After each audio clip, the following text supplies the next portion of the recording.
sisters in the audience. We actually have the barista of Coffee Strong GI Coffee House sitting in the back there, Michael Williams.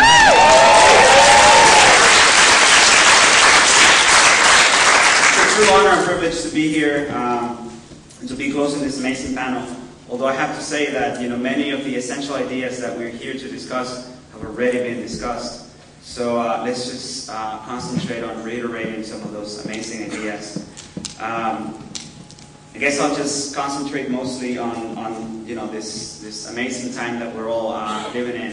I think that in building an effective anti-war resistance, particularly when it comes to GI resistance, we're going to have to face the challenge not only of pointing out the connections between the empire and social injustice at home, but also of understanding people's experiences and how those experiences can play a role in the building of that movement.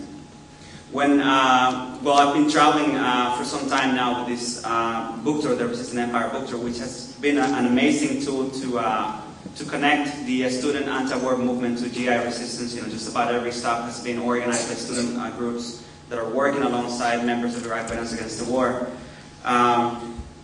So in my recent travels, I've been asked a lot the question about my opinion about Senator Barack Obama's platform, and I would quickly point out the many indications that he's a man of the system, and that I would quickly warn about the real danger of how an Obama administration could deactivate activists and put them under the spell of the many promises of social uplift and peace. But I have to say that it was really hard for me to get over my own fears as a radical and as an organizer of military resistance, and I could not see beyond my own understanding of empire.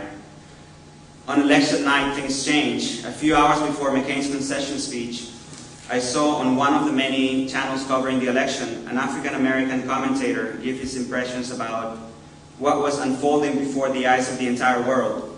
This man, who was probably in his 50s, maybe his early 60s, talked about how his grandfather had been beaten to death by white southern racists and then thrown into a river.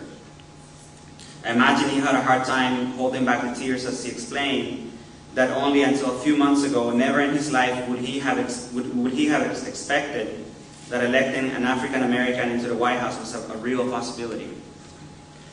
An African American woman spoke about the time when her parents were not allowed to look at a white person directly in the eyes without the fear of being beaten.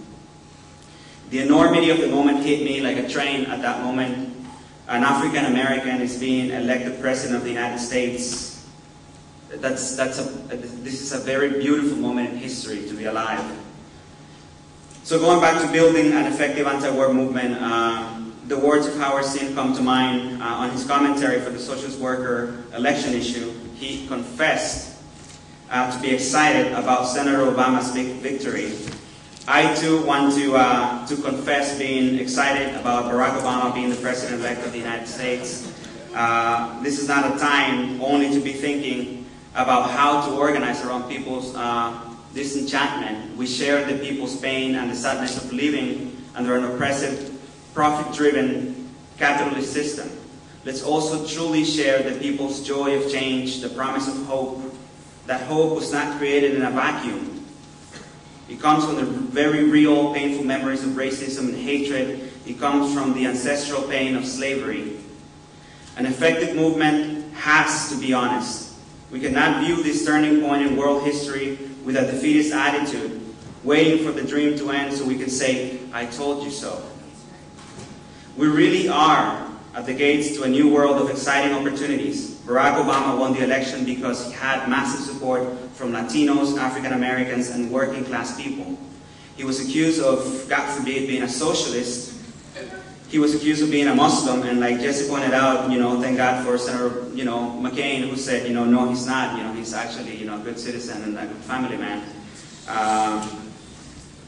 He set the record straight by saying that he was associated with terrorists. He was viciously attacked by the Democratic Party during the primaries. He was demonized because his middle name was Hussein, or is Hussein.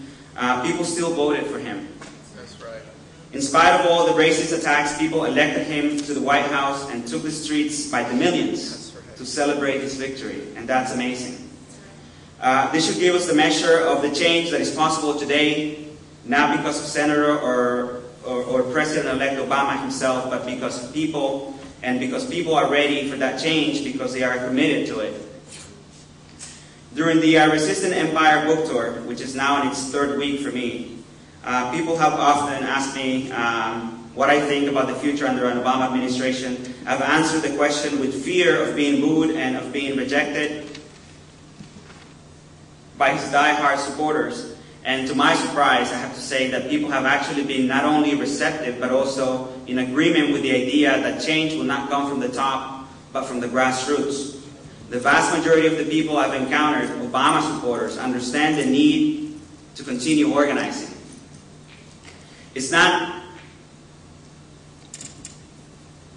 I am not here to deny the obvious.